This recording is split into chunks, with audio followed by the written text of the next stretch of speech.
welcome back everyone to more BallyDung Wrestling 24/7, and we just heard that the Mad Professor and Rage have agreed to a match at Summerfest 4 for the YouTube World Championship. So considering that the Mad Professor will walk out with the BallyDung Championship in the next BallyDung event, which will be Scars and Stripes 3, we could see both champions going at it for the YouTube World Championship, but that's also considering that Rage would make it out of the next pay-per-view with the championship intact. So the Mad Professor and Rage, as of right now, are slated to face each other unless things change at the next big BallyDung event, Scars and Stripes, which will be a special event in the month of July.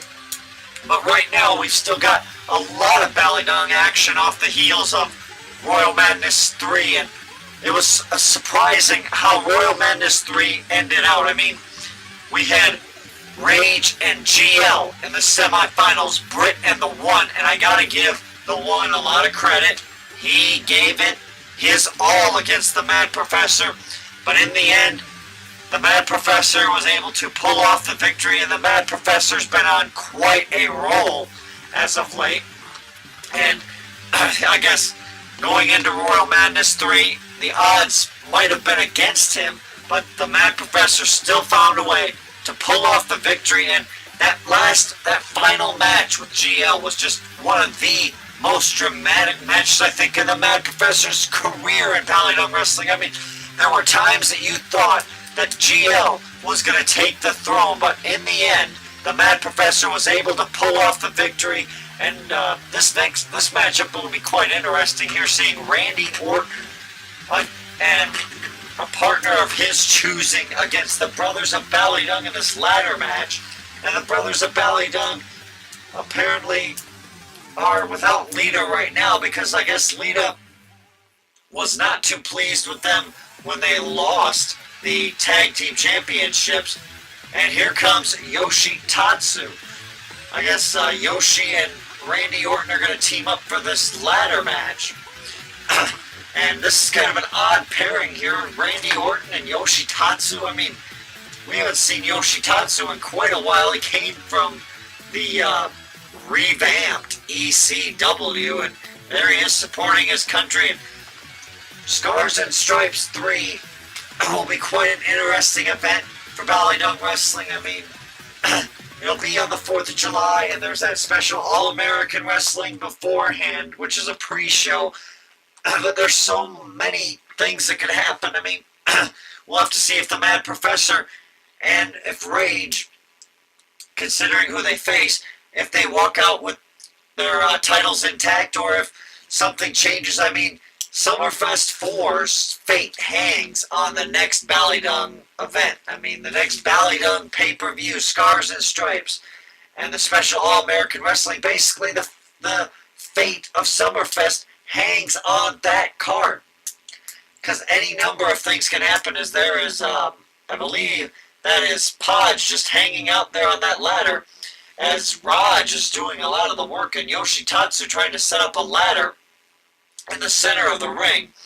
But I don't know why Podge is just standing there. I guess maybe he got bored of this matchup, as Raj has been doing a lot of the work, but Podge still just standing there, just on the top of that ladder, just kind of hanging out, I guess. And Yoshi Tatsu is kind of confused as to what is going on. These competitors, though, I mean, this ladder match, I don't know what is inside that briefcase. I know that there's not any kind of feast or fired, but you gotta wonder how far will these competitors go at it for a shot at a tag team title in the possible distant future. I mean, so many different things can happen, though, in BallyDung Wrestling. I mean, we've seen the Bros become the tag team champions, and we have the One and RD as the BallyDung tag team champions, and looks like they've had a little bit of tension, though, following Summerfest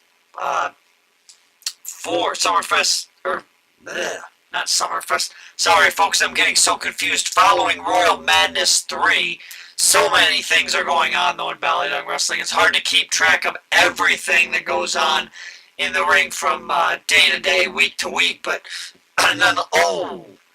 looked like Podge was going for some kind of high-risk maneuver. I don't know what he was trying to do, if he was maybe trying to fight the Invisible Man or some kind of weird stuff like that, but nonetheless, these competitors, Randy Orton and Yoshi Tatsu, I mean, if they were to win this matchup, I would be shocked. It'd be kind of a different start for Randy Orton. We haven't seen much of him in BallyDung Wrestling, to be perfectly honest. He's fought a few matches here and there, but he's not really, he doesn't really compete all that much here in BallyDung Wrestling. And there's Podge sends Yoshi Tatsu right into that ladder there. And Podge trying to keep Yoshi Tatsu at bay. Randy Orton on the outside just hanging out there. And now the Brothers of BallyDung are starting to work as a team, starting to work a little bit together, and that's what they agreed upon when they lost the tag team titles, was that they needed to make sure to get along and work together to ensure victories, because, I mean, when they lost the tag team titles, you would have thought maybe that could be the beginning of the end of a tag team, and that's a lot of times what happens with a tag team. After they've had success and then they can't find success again, they break apart. But here in BallyDung Wrestling, if you break apart as a tag team, it really hurts the tag team division. And, of course, the One and Kia, they were a tag team, and those tag team titles are still intact, but Kia decided to opt out of the tag team title division. And, that crazy maneuver there, that was a weird type of maneuver there by Podge. I mean, I don't think I've ever seen him do a move quite like this. And I think he might have taken out Randy Orton. Randy Orton could be out of this matchup, as Yoshi Tatsu might have to go, thrown into the ring. He may have to go the rest of this matchup on his own. I'm not quite sure, as it looks like the welcome to BallyDung is being set up now. And right into that ladder goes Podge. He was trying to take out Yoshi Tatsu, but it just did not work there, as that ladder was in the way of his path. But I don't know why he didn't try to change his trajectory there, as Randy Orton is now trying to set up that ladder. I guess he's trying to set it up somewhere in the vicinity of that briefcase, but I don't know, maybe his equilibrium is screwed up. Maybe there's something messed up after he went through that. That's not going to do Randy Orton any favors. He might have a concussion after nailing his head right on that ladder. And I mean, going through the announce table, there have been competitors that have gotten concussions.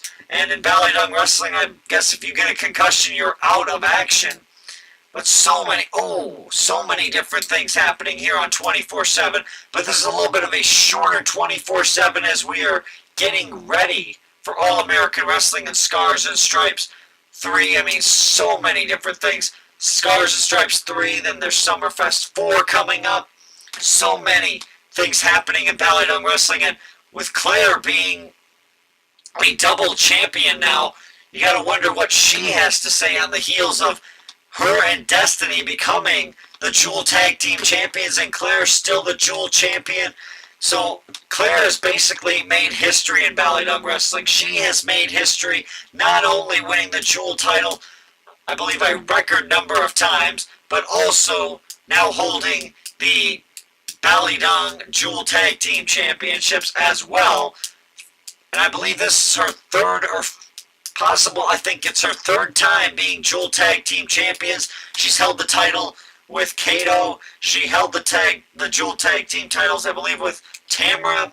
And now she's holding it with Destiny.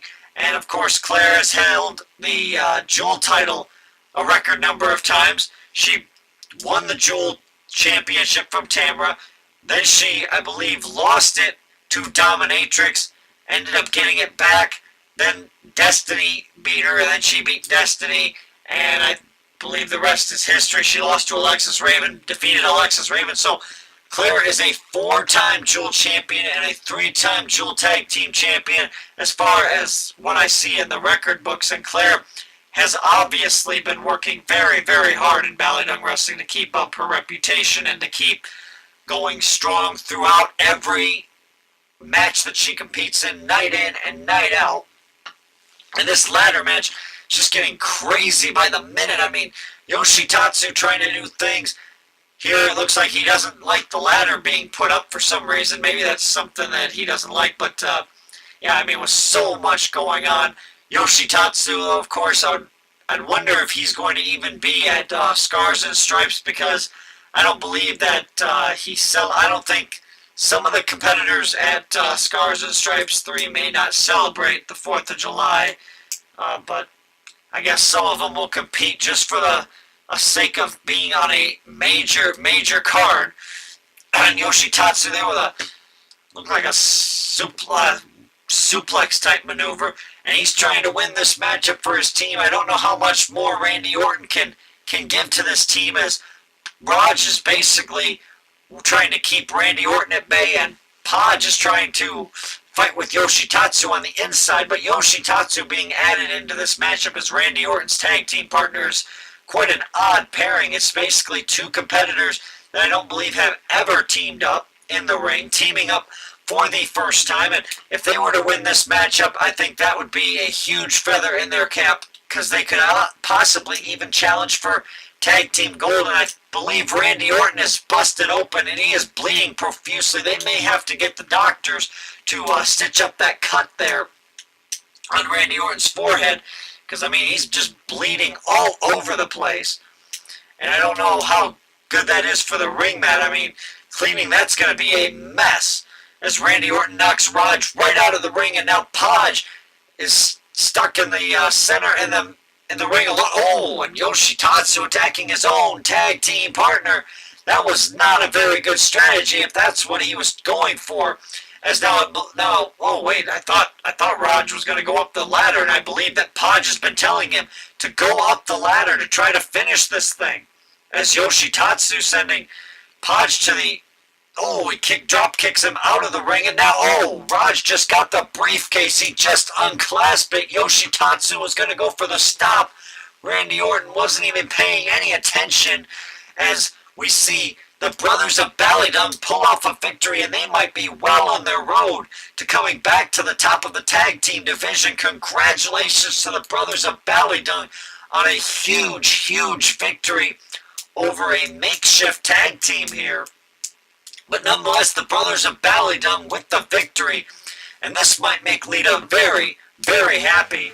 Of course, the Brothers of BallyDung still feel that they were robbed of the BallyDung the BallyDung tag team titles, the tag team championship, the world tag team titles. But of course, maybe now they can try to go for the BallyDung tag team championships in the near future, as they are starting to climb up that ladder. Randy Orton covered in blood. Still can't believe that he lost sight of this matchup, but congratulations to the Brothers of BallyDung on a huge victory.